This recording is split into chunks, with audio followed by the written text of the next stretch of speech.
if you look at the return distribution of Bitcoin, it actually has more volatility on the upside, meaning when the standard deviation is increasing, when it's getting more volatile, it's because it's actually going up in price. And there's really no other asset class like that. So I used to be an equity analyst. All the equity analysts spend all their time on the big stocks. Volatility is the same thing. It's simply just a measure of standard deviation around a mean. So it can be on the good side, the positive side, or it can be on the bad side. Traditional finance, it's almost always been on the bad side. Bitcoin has more instances or occurrences on the positive side. So it has more good volatility than bad volatility. There's other pools of capital that love volatility because they monetize it or they trade it. Volatility is vitality. So I think people need to be careful about that term because it's not one blanket statement that's true for everyone. It depends on who you are, what kind of investor you are, and whether or not you invite the volatility and you like the volatility or not.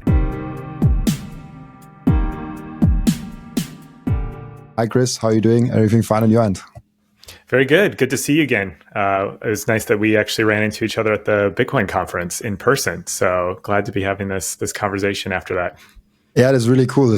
Before we get started with all the topics, maybe give us some brief overview for the few people that don't know you, who you are, and why you're excited about Bitcoin. Sure. So Chris Kuiper, Vice President of Research at Fidelity Digital Assets. And for people who don't know who we are, Fidelity Digital Assets is a separate entity at Fidelity committed to the digital asset space. So our core product is custody, as well as a platform to buy, sell, and trade Bitcoin and a few other digital assets. And we've been around for over a decade now. Myself personally, I discovered Bitcoin in 2012. I was analyzing technology companies as an equity analyst. So my background is in traditional finance. And I just started playing around with it and went down the proverbial rabbit hole. And then it really started to click and I started to research it more and more.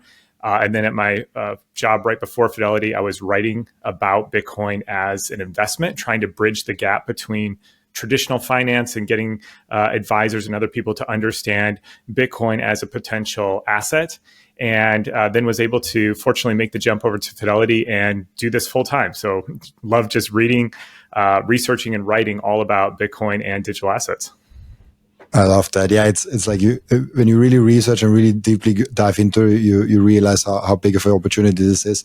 And I'm really interested today in the lens of an institutional investor because we talk a lot about, I talk a lot on this podcast with just random Bitcoiners that are really excited about it. Obviously also like the Michael Saylors, the Jeff Booths, the Max Kaisers. But you're coming really from the institutional side of investors from Fidelity. And I think I heard your talk at something where Natalie Brunell was announcing you. I don't know which talk it was, where you talked about like you're usually talking to institutional investors and you're giving a talk about the institutional perspective on it. How different is the institutional perspective to Bitcoin versus what you see maybe on Twitter, what you see maybe on other Bitcoin podcasts? Yeah, great question. As you know, there's a lot of different people, camps, pools of capital that come into this from very different angles. So I think just right off the bat, it tells me and it shows people that if there's all these people coming from different backgrounds, walks of life, industries, education, political beliefs, whatever it is, if they're all coming and being attracted to Bitcoin and finding something interesting and of value there, I think that's a signal in and of itself. And as you said, institutional investors are just one of many. And so I personally believe you do have to have a fundamental understanding of Bitcoin. And this is something we can certainly talk more about, but you have to have some of that philosophical understanding to really get the investment thesis for Bitcoin and to have that conviction of making a long-term allocation. So putting that aside, one of the things I tried to do is also buttress that with the investment case. And that was the presentation you were just mentioning. So it was at Strategy World, Bitcoin for Corporations. And that's what I was trying to do there. I was saying, you have the investment thesis side, you have the philosophical side, but then here's something else. Here's another leg to add to the stool of the investment thesis. And that's speaking to institutional investors in their world, in their language. So putting it in terms of how does this stack up against other assets that you might be considering? what's the return been? What's the risk? What are the different ratios, Sharpe ratio, Sortino ratio, Kalmer ratio? You can really nerd out on all of these like CFA level ratios and things. And then how to think of it in terms of risk, portfolio allocation size, rebalancing, all these things that an institutional investor thinks about as they go through any other of their investment decisions. Why not go through the same process with Bitcoin? And I personally think we're at the point in the cycle where before, or the point of adoption, I should say, not cycle, because it's more of a long-term adoption thing, where before institutional investors could have pushed Bitcoin aside saying, it's too small, it's too speculative, it's not worth my time.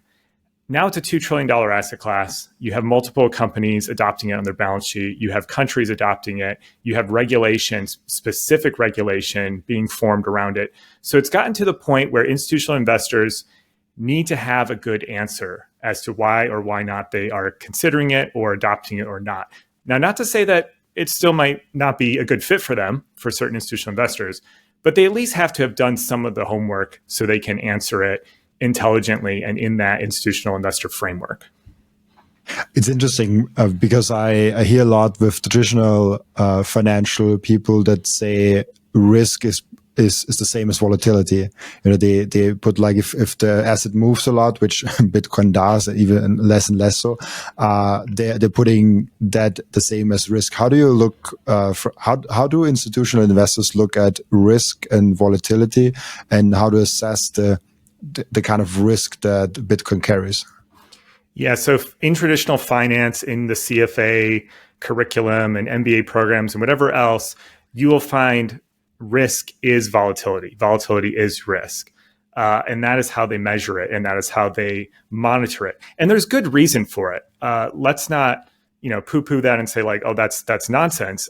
There's a very good reason for that. And the reason volatility is risk in the institutional world, why it's the bedrock metric to look at and incorporate, is because most assets have a relatively normal distribution of the returns. So if you look at something like daily or monthly returns, it looks like a bell curve where you, on any given day, week, or month, it's going to go up a bit or down a bit. It's probably got, or at least hopefully has, if it's in something you're investing in, it has a positive mean. The average is positive, meaning over time it goes up. But when it goes down, it usually goes down very quickly and a lot. So there's more occurrences on that left side of that distribution. And so that's what they're worried about. And that's what they should be worried about, because normally when they've encountered higher volatility, higher standard deviation, again, this is just, simple mathematical statistical concepts. When that's occurred with traditional instruments, traditional investments, it's because they're going down. And so that's why they're so focused on volatility is risk and risk is volatility in their mind. It's one and the same. Bitcoin is incredibly unique. At least it has been historically. This is not to say this will continue in the future. But if you look at the return distribution of Bitcoin, it actually has more volatility on the upside, meaning when the standard deviation is increasing, when it's getting more volatile, it's because it's actually going up in price. Now, it has plenty of times when it's really volatile and going down in price as well, but there's more occurrences on the right. And there's really no other asset class like that. And one of the ways I simplify this, and I borrowed this from someone else's, so I can't take credit for it, but I think it's an excellent analogy. If you've heard of good cholesterol and bad cholesterol, not all cholesterol is the same, HDL, LDL. You want the good cholesterol, you don't want the bad cholesterol. Volatility is the same thing. It's simply just a measure of standard deviation around a mean. So it can be on the good side, the positive side, or it can be on the bad side. Traditional finance, it's almost always been on the bad side. Bitcoin has more instances or occurrences on the positive side. So it has more good volatility than bad volatility. And that's why for Bitcoin, volatility isn't necessarily risk. And the other thing, and I made this point in my presentation as well, is, and I think Warren Buffett and others have said this, true risk is permanent loss of capital, not volatility. So if you have a long time horizon and your ultimate goal is to increase your returns or have a positive rate on returns, what you're most concerned about is the risk of losing it all and losing it forever, for it becoming dead capital that you can never get back. So again, it's like, do you want something that is going, very stable? It doesn't move a lot, but it has the potential to either drop and never come back, or it has the potential to just slowly bleed out? Something like if you were to put your money in cash, the US dollar is slowly bleeding out from inflation. Or do you want something that has, over time, at least historically, a positive return? And granted, it's had a lot more noise in between, but all you care about is the beginning point and the end point. If you don't care what's in the middle, then your risk is not the volatility. The risk, again, is that risk of permanently losing your capital. So long-winded answer. Hopefully that makes sense. But that's, I think, a better, or at least a different way to look at it. I love the comparison with good and bad cholesterol. I also heard, Seyr is, I think, the most prominent saying that volatility is vitality.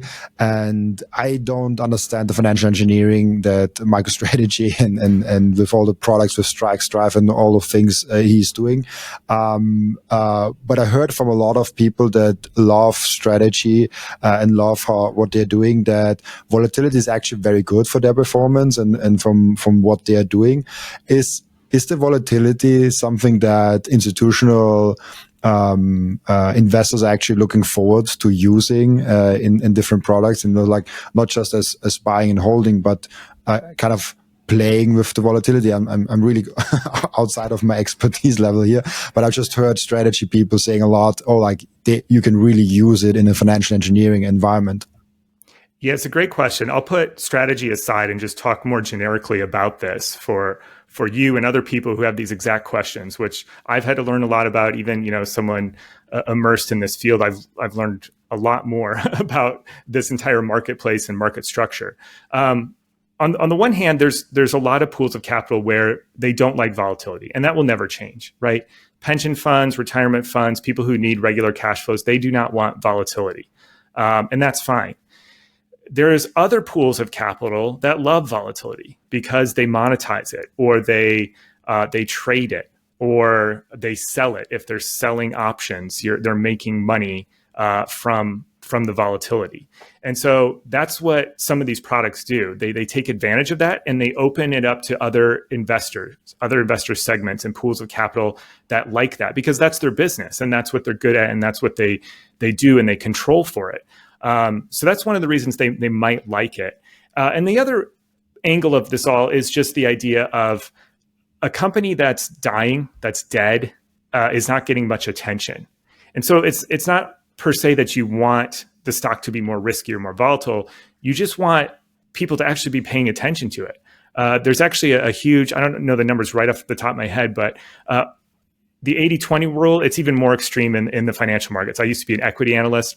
All the equity analysts spend all their time on the big stocks. There's 20, 30, 40 analysts for companies like Apple and these big companies. There's very little to no analysts for the small cap companies. And they don't like that, right? Because then their stock and their story isn't getting out. They're not attracting new investors, and their stock just kind of remains dead in the water and doesn't sit there. So that's the other angle of why you hear this term of volatility is vitality. So I think people need to be careful about that term, because it's not one blanket statement that's true for everyone. It depends on who you are, what kind of investor you are, and whether or not you invite the volatility and you like the volatility or not. And so I think that's one of the distinctions that has to be made with that. It's super interesting when you think about all those different rules, like the 60-40 portfolio and diversification and all those things. And there's now those ridiculous new Bitcoin class coming in, like myself, that is just like all in Bitcoin. And I don't want to touch anything else currently.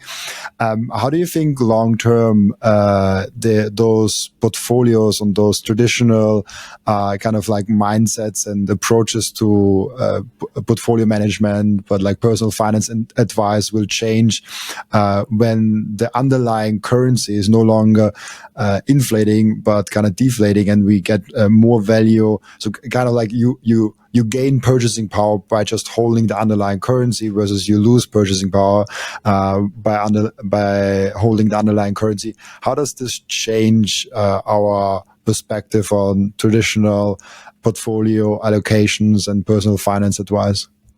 Oh, it's a great question.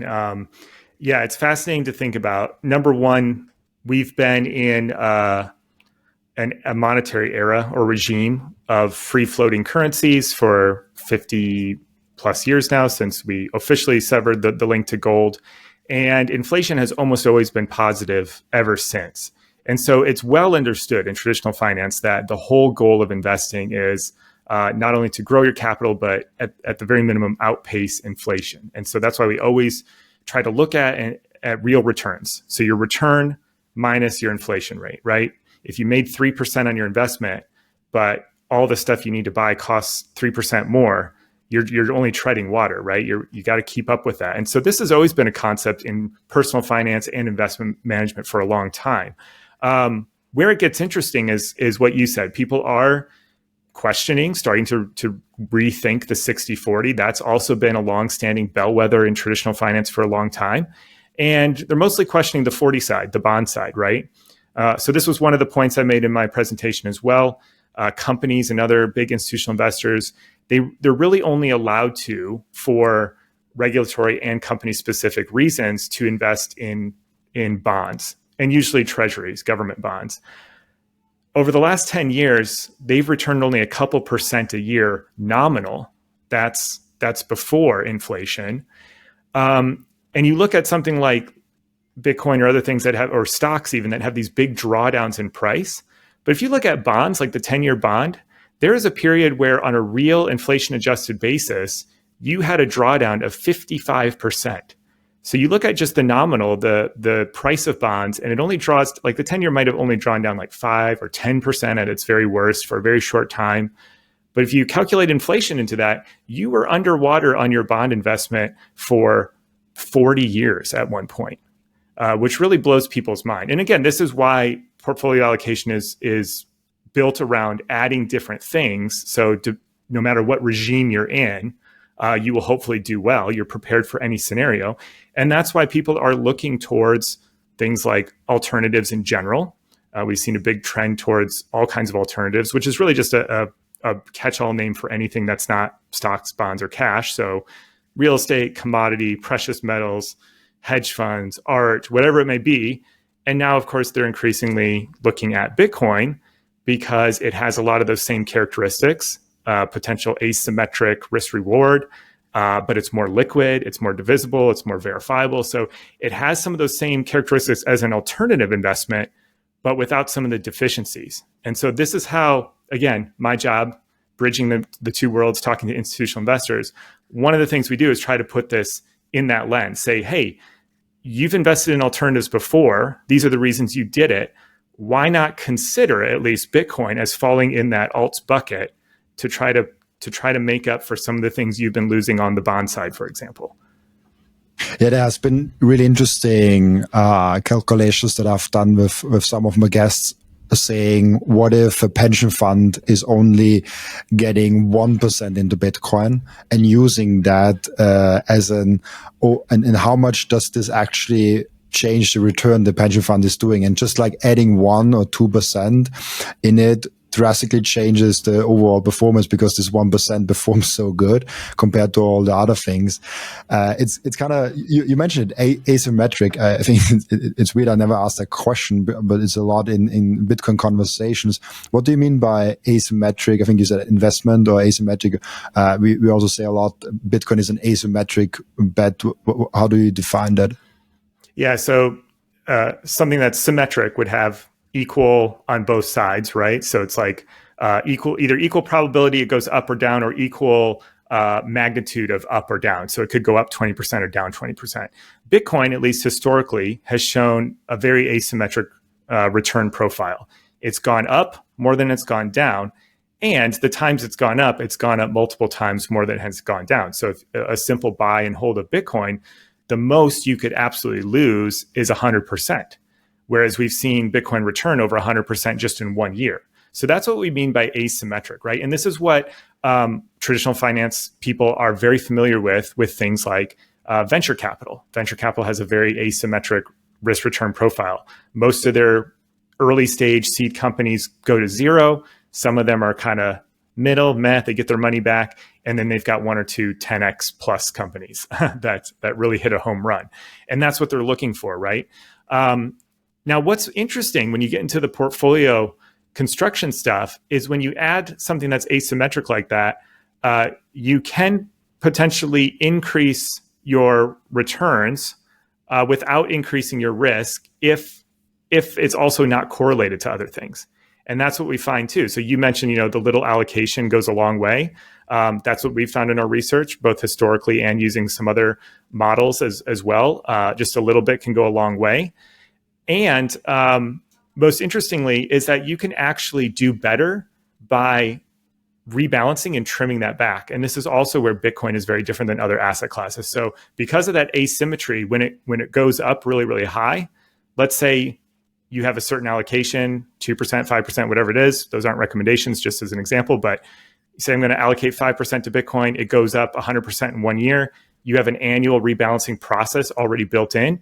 You trim that back and you sell it and you trim it back to 5%. You're actually harvesting that volatility. So you're actually doing better by trimming that back, reducing the risk, but still capturing those gains. Now, it takes a little bit of conviction that if or when Bitcoin goes down 70, 80%, you need to put more into it to rebalance back to your target. So that's a little harder to do than just taking those gains off the table. But if you do both of them in a disciplined way, at least historically, our research finds you do a lot better because of the unique asymmetry to this asset class.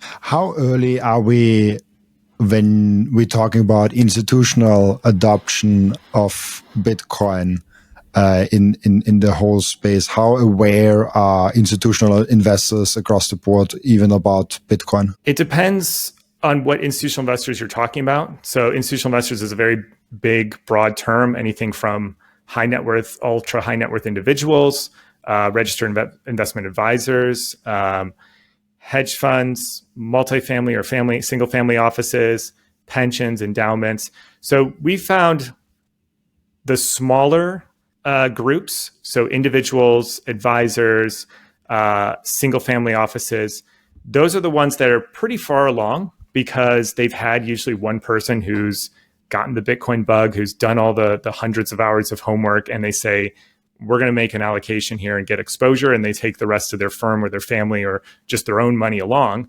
Whereas the big pools of capital, the pensions, the foundations, the endowments, the big retirement funds, those are still very, very, very early. I was just at a pension event 2 weeks ago in California.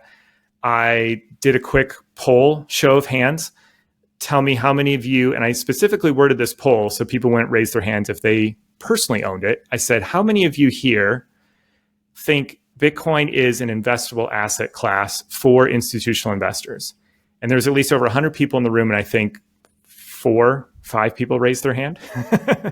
And those are mostly, institutional investors, pension funds. So very, very early on that front there. So it's a little bit of a barbell or I guess two extremes, I should say, is the better analogy there. But overall, still very early.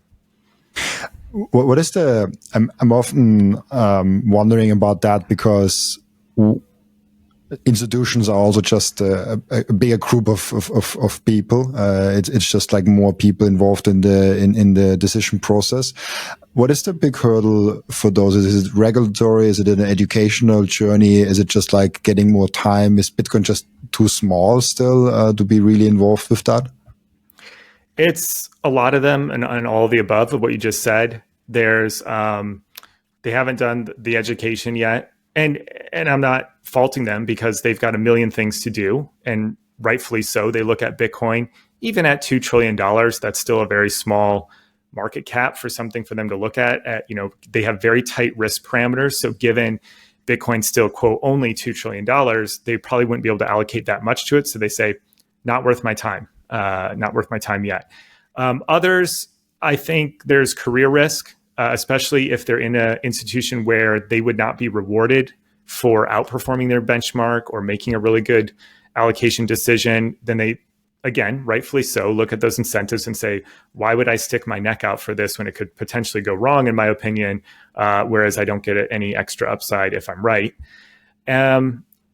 People are not as hostile or antagonistic to it anymore. They're more just apathetic, really. And then I think the other one that's just a true fact of the space is you have very senior people, older people.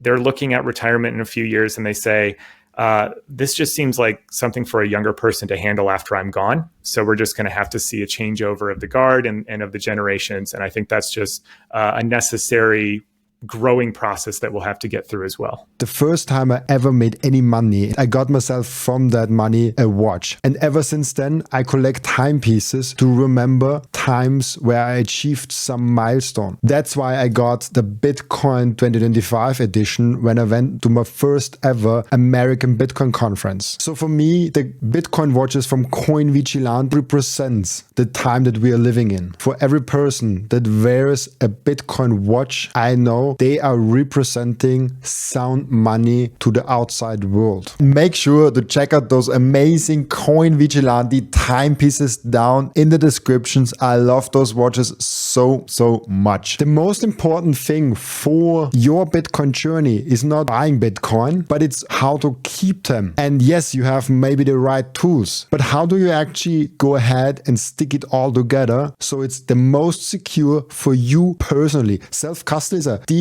personalized journey, and the Bitcoin way is helping you exactly finding that correct setup for you personally. They are also helping you with securing your own cybersecurity. And if you want to go one step above all that, you can even get a consultation for a Plan B residency. Go to thebitcoinway.com/Robin and you will get a 30-minute free consultation. I know how big of a hurdle it can be to have self-custody, but it's so freaking important to make that first step. We have to make sure it's as easy and simple as possible. And that's exactly what BitBox did. BitBox created the simplest and the easiest hardware wallet to use to get into self-custody. So get yourself a BitBox down from the link in the description. And when you use code Robin, you even get a 5% discount. I'm kind of a fan of that. I like that. Retail crowd has more time to get in and has like the early advantage of being the single person to be educated and to be in there and don't have that career risk, because you can just be yourself in Bitcoin, and it's a very quick journey. You can basically decide today to buy Bitcoin and you probably can get your hands on Bitcoin depending on which country and what exchanges are available and things like that. But the career risk is super interesting for me. It's that we're now having still the career risk of, hey, you are CFO of a company, and if you are saying, hey, I really want to push forward with Bitcoin, what if this thing fails and I cannot educate them good enough, and it's just like 1 year in the journey and Bitcoin goes down exactly in that 1 year and I lose my job and then Bitcoin goes up like crazy. I can still be right in 5 years, but still lose my job. So there's like a real risk to that. What if this career risk flips in like 5 years time and the CEO comes to the CFO and says like, hey, you have privately owned Bitcoin since 5 years. Why have you never did it for the company? And then why have you not brought that forward? So I think at some point we probably have like a flipping of this career risk, probably a longer way. Those things tend to be longer journeys, I guess so. And it's also, I'm wondering about that too. When I came into Bitcoin in 2020, I thought, as many others also in the beginning, to like, oh, I figured it out and now everything moves very fast. You get this fear of missing out, and then like all of a sudden everyone figures out because I figured it out. Then you came to know like, oh, it takes quite some time for people actually to realize that. And even though if you look at fundamentally, you're like, oh yeah, Bitcoin seems an obvious thing to at least educate yourself in and maybe get some exposure. How do you look at how fast this Bitcoin adoption has been so far, and how fast this Bitcoin adoption can even be, considering that there are human brains in there that have some resistance with new technology? Yeah, I have the same feelings as you. As soon as you really learn about it and things click, you think like, oh, I have to get on this before everyone else figures it out. And then you realize, oh, okay, wait, there's actually a lot more that's going to take place on the world global scale of things, right? It all depends on your time frame and also the the current state you're in, and you got to zoom out and everything. On some level, things seem very slow. On another level, let's zoom out and let's look at Bitcoin wasn't even an idea on a piece of paper until late 2008. The code and computers weren't even running until 2009. We didn't even get a price for it until a few years later. And now we're at $2 trillion, companies owning it, the regulatory environment working around it, all of these things. All of these milestones that you would expect to see if you were to just imagine how adoption would play out, they're all coming in line and getting ticked off one by one. The only thing, we write a look ahead piece every year. And a couple of years ago, we said the only institution or group that hasn't yet adopted, we've got individuals, companies, corporations, countries. The one we haven't seen yet is central banks. And so that one's still out there. But then I also just think about how these things have to go through the generations too, what we just talked about. So that's going to take time, the changing over of people who manage the capital, what age they're at. I still run into institutional investors who say, I can't get my head around something that is so intangible. It's just virtual. It's just, could be gone tomorrow because it's little bits of code. And I even had someone say to me, like, I'd rather invest in, and I do invest in art because I can see the art. I can see the painting, the canvas. And, of course, I'll reply to them and say, yeah, but how much is that actual canvas and paint worth? A few dollars. You're ascribing more value to it because you have subjectively valued it more than the actual material, just like we're subjectively valuing this code more than the actual, ones and zeros that are on these computers. So all of these things will take time. And we'll see how it plays out. But overall, if ever I get frustrated or think this has to be happening faster, why don't people see it? I just take a step back and just am still amazed at how far we've come and how quickly we've come. And of course, these things don't move linearly. That's the one thing I've learned about technology. I used to be a technology analyst analyzing companies. It's always exponential or gradually then suddenly or whatever it is. And to your point on the career risk, I agree with you as well. At some point it tips over where the career risk is not to invest in Bitcoin, but it's to not invest in it potentially, right? Just because if you think of the game theory, you're against your competitors, you're against your benchmarks that might include it. So eventually those things flip and then things rapidly escalate from there. Do you have a favorite past technology that you compare Bitcoin towards? I mean, there are people that compare it to the printing press, to the internet, to so many different things you could compare it to. I guess there's not a perfect match, obviously, because it's digital scarcity and things that we cannot really match to. But is there some favorite thing that you will compare it to? Yeah, you're exactly right. I like to tell people just to get in their brains. I say, me personally, not speaking for anyone else, but me personally, I think we will look back on the invention of Bitcoin as significant as the printing press. And that's something that people can think of because they learned in school and through various readings how impactful that was. But I was thinking about this the other day and I thought, the printing press, it doesn't even quite measure up because the printing press took books that were hand scribed. And of course, it automated that. And so they can make all kinds of copies. So it drove the cost of a book down from something like a year's wage to the price of a chicken. And of course, the implication of this was not just everyone reading more and becoming more literate, but the dissemination of information and ideas. And so there's certainly that aspect of it. With Bitcoin, you have the dissemination of store of value and access to this technology and the cutting of costs going to near zero to transfer money and things of value. But the printing press didn't invent something new. A book was still a book. It just drove the cost down. And so I'm not diminishing that, but to your point, it's not a perfect analogy.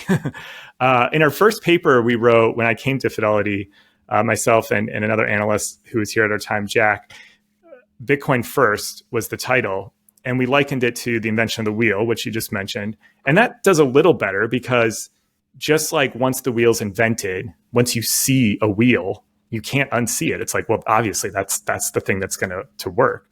Where I do think that analogy plays out a little better is once you have the wheel, other things can be built on top of it, right? You could build chariots and carts and eventually simple machines like pulleys were obviously very instrumental in advancing technology forward. And I think Bitcoin will be the same way. It will it will be stuff built on top of this that we couldn't imagine that will exponentially increase the value of all these things. And just like the internet, people always look at the very thing the most near-term thing it can displace or replace or make better or augment slightly better. People are looking at Bitcoin and other digital assets and saying like, oh, it will replace payments and all this stuff. And I'm thinking longer term, there are things out there that we cannot even imagine today that will come along that will get built on top of this. And you think of like, nobody imagined the app economy or Uber being built on top of the internet and phones and GPS satellites. And so there's things that I have to be humble about and know that there's stuff out there that we can't even imagine that will be built on it. So I think that's something to keep in mind as well. Again, there's just no good, perfect analogy for it because, and I think this is the crux of it, we've never had complete scarcity in anything, especially any commodity. I've searched and used ChatGPT and stuff. Tell me a commodity that's scarce that will never change its supply based on the price. And it came up with gold, but of course gold, we can extract more gold when the price goes up. Helium was one of them, but they said you could go to outer space and get more helium if you wanted. The only thing it came up with is like rare artifacts, like a Mona Lisa painting. Like there'll only ever be one of those. But of course that falls down on a lot of the other characteristics that make for a good monetary good like Bitcoin. So I think that's why there is no good analogy, because we've never had anything that is both commodity-like, but perfect in elasticity, perfect scarcity, and it's virtual at the same time. That combination is very, very unique that I don't know if we'll ever see anything like that again. What's that? Yeah. Scarce to me, not in general, right?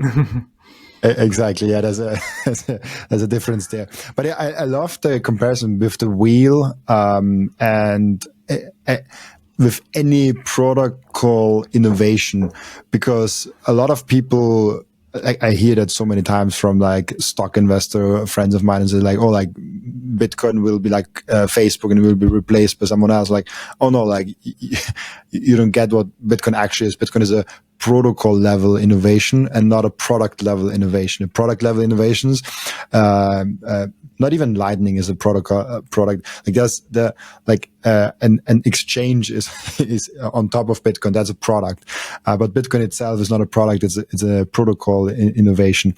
So I think that's something that a lot of people miss when looking at Bitcoin and when looking at assessing Bitcoin's potential. Also, I love the printing press analogy, and I looked those numbers up one day. I cannot remember them exactly, but it took like 3 months to like 18 months, depending on the book, to make one book before the printing press, because someone actually had to write those things. So that's why it took 1 year of wage to print the book.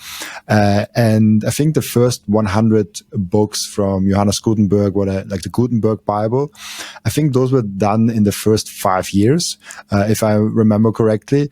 And funny enough, what was it? 15 years later, they were already at like some millions of copies around Europe, because those printing shops came out and all those things. And then really quickly after that, a few years later, were like 50 million. So like the progression of like, it took the first 5 years with the invention doing like 180 books to like a few tens of millions of books down the road with all those printing shops. And I probably get the numbers completely wrong. But the idea of how hard an innovation can change things is tremendous for me. And we are just now in the first 15 years. The biggest innovation probably is coming in the next 20 years, and we have no clue. We are just guessing about what Bitcoin will bring. Yeah, it's the old adage, we overestimate what can be done in a year and underestimate what can be done in 10 years or more. And also those numbers, whatever they are, I'm sure they're a perfect example of that gradually, then suddenly the exponential or how quickly things take off. How has Bitcoin... So you have studied a lot of finance before Bitcoin and technology before Bitcoin. How has Bitcoin kind of changed your definition of money and how you differently look now at money and finance? Yeah, so I was really into economics, in some ways more into economics than finance for a while, but then realized, unless you want to get a PhD in economics or teach, which I didn't want to do at the time, like you should probably apply it more to finance. So, but I did have the opportunity. I got accepted into a fellowship at George Mason University to get a master's in economics there. And I said, I certainly can't turn that down to study with these great professors. And I was really getting into monetary theory at the time. And I made sure I took some classes with Professor Larry White, who's this foremost expert on free banking. And I really wanted to understand monetary theory, which of course to most people probably sounds like the most boring thing in the world, but I found it fascinating. And so paralleling that was my study and interest in Bitcoin. And then of course the two clicked and came together, where if you start to understand what is money at the root. And what's really funny is that to an average person, layperson, if you tell them like I'm in finance or I'm in economics, they probably think it's the same thing. And there's of course overlap, like if you're into financial economics, like where you study interest rates and GDP and work at a bank or an investment firm, sure. But they're really two separate fields. And so all the people I've worked with in finance, it's actually quite astounding how many of them have never really asked what is money. And it's like a fish in water, like asking a fish, what is water? It's like they're all around it, or it's all around them. They're swimming in it every day. People in finance are swimming in money every day, but they don't actually think about, what is money? How does money arise? How does it evolve? What's underpinning it? How is it used? And so when you do that, then you really start to understand Bitcoin. And I think, and this is my personal opinion, but I think if you never go and study some part of what is money, Bitcoin will always be a technology, maybe even a tech fad, a bubble. It might be something that reduces payment frictions or costs. It might even be a venture capital bet to you, but it's never going to progress to the investment thesis of digital capital, a non-sovereign reserve asset, a monetary good that we've never seen before, because it can be both a medium of exchange and a store of value. Before we had gold and other things to store your value. And then we had dollars and stuff to do your medium of exchange. And even today, we do all of our transactions with money, which to most people is just like the US dollar. So they think that's money, but they're just exchanging money. And then when they need to go and store their value, when they need to go and store their energy and their work, they turn to other assets like stocks and bonds and all these things. But now we have the potential for these two things to come together or fulfill the same purpose. And so for me, that's just unlocked a whole new, deeper investment thesis to what Bitcoin can ultimately become, understanding money at its very core.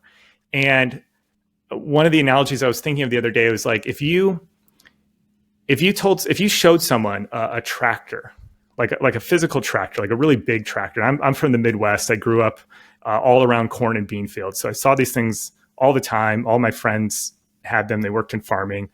And if you didn't know anything about farming, never seen a tractor, you never seen a farm or knew anything how farming works, you just knew food came from somewhere, and you told someone like, what do you think of this tractor? They would use their prior knowledge and experience to say, okay, this thing is 4 wheels, it's got an engine, it's got a gas pedal, a brake pedal, it goes. So it must be like some kind of a car. But what a terrible car. It's massive, it's heavy, it doesn't have a good turning radius, it's slow, it's clunky, it burns a ton of gas, it's loud, it's only got a cab that fits one person, it doesn't have a trunk, I can't haul anything in it. That is the worst vehicle I've ever seen. Who would ever build this? Who would ever want this thing? And then you show them farming and it's like, oh, that makes sense. Yeah, it's got to have a lot of energy and power. It's got to have big wheels to get through these fields and the mud. You only need one person driving it. Like all of these things make sense because it was designed for that use, for that purpose. And I think that's the big thing that's missing with Bitcoin. Everyone's looking at it like, why would you want to use this? We have the US dollar, we have payment systems, we have Visa, we have MasterCard. This is slow, clunky, and stupid, right? And then you show them, what is money? Money's a tool, money's a technology, it serves these purposes. And then all of a sudden you realize, oh, wait, Bitcoin is perfectly designed to fulfill these use cases. Now, I'm not saying, perfect in every single way, but I guess I should rephrase and say it's the best thing we've had yet, in my opinion, that if you were to design something to fulfill the use case of money, what is money supposed to do?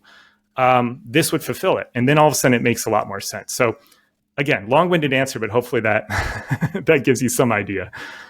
I love the answer. I never looked at it that way, because most people don't get into Bitcoin because they don't have the right frame of thinking. And usually when I interact with people outside of Bitcoin, they're asking about Bitcoin because I go around with those Bitcoin t-shirts. I usually ask them, oh, what is money and what are the fundamental things on that? And I discover really quickly that nobody ever has an answer to that. Nobody ever questions what money actually is. The best answer is like, oh, it's something like it's a thing that I have, like the currency. They basically point, when I ask them what money is, to a currency, which is not the same thing. So having the right frame of mind and knowing what a farm is, to know what the value of the tractor is really important. And yeah, I grew up, the first time I drove a tractor, and it was definitely illegal, was when I was 8 years old. But it was, didn't matter because it was a farming house, and my granddad looked after me. My dad was crazy about it. but yeah, I grew up on a farm, and that's why I understood the value of a tractor. But if you never understood, like if you don't know anything about farming, you're like, what the hell is the tractor doing? Like it's huge, it's massive. You don't need it. And that's why also the tech people say like, oh, like look at the transaction speed of MasterCard and then the transaction speed of Bitcoin. And they're like, oh, like 7 transactions per second only. Like that doesn't seem very exciting. We have way more on MasterCard. It's a big thing, with tech people coming into Bitcoin and seeing it like that. What is kind of like, what are you most excited about in Bitcoin in the coming years? Really just the adoption story, playing out faster and faster. At the beginning of the year, I probably would have said the most exciting thing this year would be the nation state story, especially with some of the things we saw with the executive orders and some of the other things. And I was completely wrong. And I'm actually glad to be wrong in this, because the biggest thing, and I realized this about 2 months ago, and it's been playing out ever since. I said, no, I think it's going to be the corporate adoption story. And of course, there's just been an absolute flurry of announcements. We can't keep up with this, but that's certainly what's exciting in the near term. And I think longer term, it's just the continued build out of the space, bringing in different people at different levels of sophistication. More and more tools keep coming out. They keep getting easier to use, better to use. More companies, more solutions to help people safeguard their Bitcoin, to custody it, to use it. Again, all that infrastructure takes time, but that's what makes Bitcoin more than just Bitcoin, or makes Bitcoin like it extends its market, right, and its use. So those are probably 2 of the top ones, at least. Really, really cool. Yeah, it's the nation state adoption was disappointing, but honestly, for me, it's actually a good thing. I like that individuals have the capacity to buy Bitcoin first, because what if actually big nation states are really aggressively buying Bitcoin? I think the price would be different today. We have one question that I ask each and every one of my guests, and the question is, what can we learn from you besides Bitcoin? Oh, so something completely different. Whatever you wanna, wherever you wanna take it. I mean, I already expressed my love of economics, which I think is a little bit more adjacent to it. No, one of my other passions is coffee. I love coffee, all things coffee. Just like if you're thinking like a wine connoisseur, I love getting into the different types of coffee and roasts and different ways to prepare it and brew it. So that's one other hobby of mine. I only had 1 cup of coffee in all of my life. Oh, wow. Okay. You're missing out. I'm a very rare creature. Probably better for you in the long run. I don't know. I don't know. I tried it once in my first internship, like a long time back. I mean, not that long, but like it's probably like now about 10 years ago. Yeah, my first internship, and everyone was drinking coffee, and I was like, okay, like I'm working, so I guess I have to start drinking coffee now also. And I tried it, and it just tasted not good, and I was like, no, I'm not drinking it. Like, why would I drink something that? But maybe it was just a bad coffee also. Really cool. We have an end routine in the podcast where the previous guest is asking a question for the next guest without knowing who the next guest actually is. Those are always crazy questions.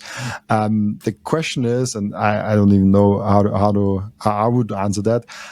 What is a crazy belief that you have that most would disagree with? Ooh, crazy belief that I have that most disagree with. I feel like depends what circle. Bitcoin. Like things that are almost everyone agrees on in the Bitcoin circle. My other friends and connections probably would not, right?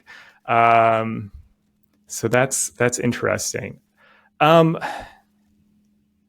like to study monetary history and theory, as I said. And so this is, again, probably not going to sound crazy to Bitcoiners, but when I tell other people, I say pure speculation prediction, but I think in my lifetime, we will see some kind of major currency, either crisis would be maybe the bad one for it, or currency restructuring.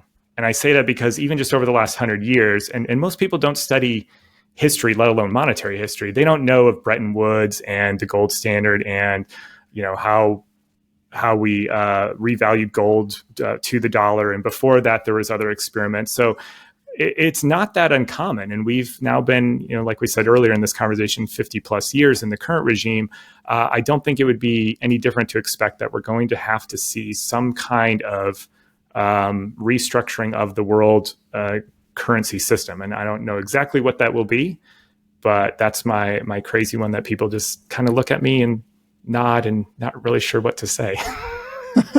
I mean, you just have to study what happened in Argentina the last 40 years. It's like I've actually did an episode on that. It's a fun one to look at.